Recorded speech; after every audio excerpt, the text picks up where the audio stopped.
Hey, Fanboy Nation. This is your pal Daffy Duck, and you're watching. We're watching. You're watching Fanboy. Fanboy, etc. Fanboy Nation.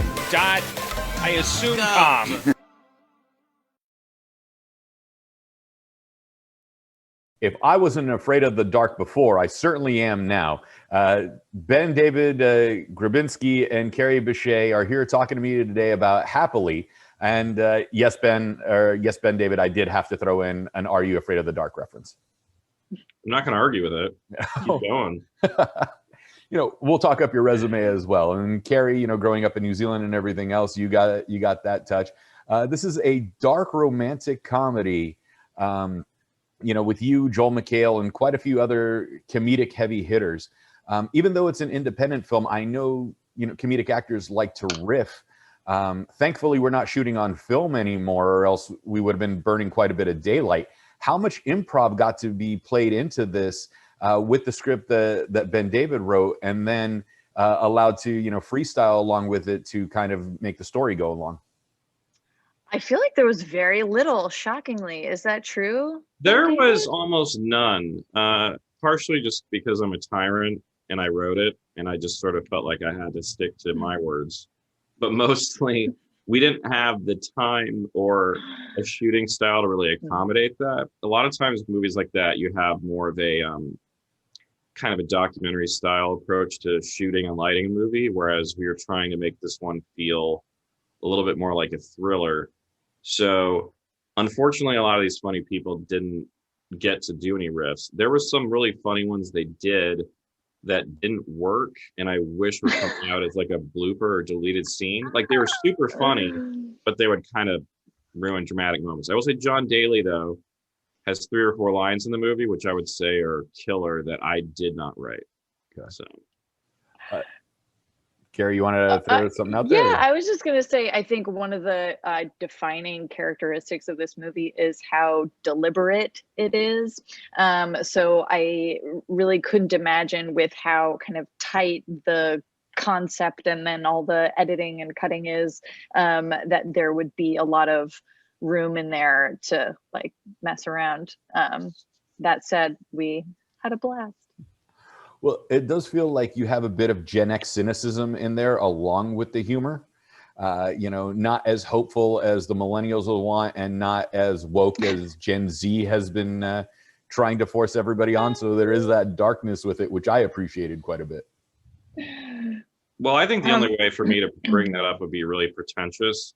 But I would say I think the movie is a little bit of a Rorschach test or something of your optimism or cynicism. Whereas that's just a really long way of saying that you might be right, sir. I think of the movie as I've been calling it a sex comedy thriller, and I actually think, for as cynical as some of the characters are, I think the movie itself is really kind of has sort of a wholesome feeling. Ultimately, it's about these two people that really love each other at the core, and even if there's just tons of sex and violence, that idea of them having this like very pure, earnest affection for each other is what the heart of the movie is. Right, and then public groping, as the trailer depicts, because we don't want to give away too many spoilers. Look, I'm not here to give any spoilers. I'll just say is anything you could ever want in a movie is in this movie and done very well. So people should watch it. And listen, I was in the whole movie. I've seen it numerous times, read the script, obviously, and things are still a mystery to me. So I don't know that you could possibly spoil this movie. And look, we can't even say if that's a good thing or a bad thing, but it is a thing. So, Ben, with such a tight shoot and you being married to the word on the page, was there something that you wanted to include in the film, but either time constraints or just didn't work? In the character setting versus the way it worked in your head? Well, I'd say the reason I got up at 8 a.m. today is because I'm kind of stupidly proud of the movie, in a sense that I got to do everything, but that was also because it took me about 3 years to make it, and I had a lot of time to sort of plan and figure out exactly what I wanted to do. I was very lucky on this in terms of you know, I wrote something that could be made for the budget level, and I had a bunch of great actors who really liked, you know, the team effort of what we were doing, and I got to do everything. Like maybe I would have put a giant robot in it if I had the money, but I don't know if the movie needed it. Although I think most movies would benefit by a giant robot being added. Although with if Joel I being could- 6'5", I think you already had the giant robot. You're the giant Yeah. anyway. That was his nickname on set, as we would call him Optimus Prime. And he never transformed into a truck though, which is a bummer. If I could just jump in about if there was time to, for instance, heat that pool that I had to get in, that would have been nice. It's not me. But there wasn't. So, you know, I've done a polar plunge in an Arctic lake, and this was harder. Well, I will say that one of the most dramatic moments in the movie in which Kerry Bishé cries, she's in a very cold pool. So it could be half acting, half real life reaction to a February pool in the valley. Sorry, Kerry. No Won't problem. spoil how much of it was fake and how much of it was real. You'll just have to guess. This better not go on the IMDb trivia. So, Well, unfortunately, folks, I could be talking to you all day, but we're running out of time. I know your schedule is very busy, but Happily is available on demand and virtual theaters on March 19th. Real quick, let us know why we got to watch it, and where can we find you on social media if we want to connect?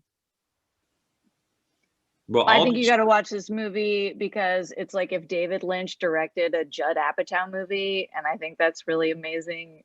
I'm on Instagram. At Oh, Kerry Bishé.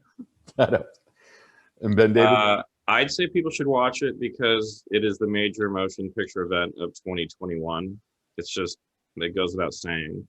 And I'm on Instagram and Twitter at BenDavid Grabinski. I'm not going to suggest you follow me on those, but I do suggest you rent or see Happily on March 19th. Perfect. Thank you so much. Happily March 19th, again, on demand and VOD. It's been a pleasure, and you know we'll be keeping our eye out what's going on that weekend. All right, thanks a lot, man. All right, take care, everyone.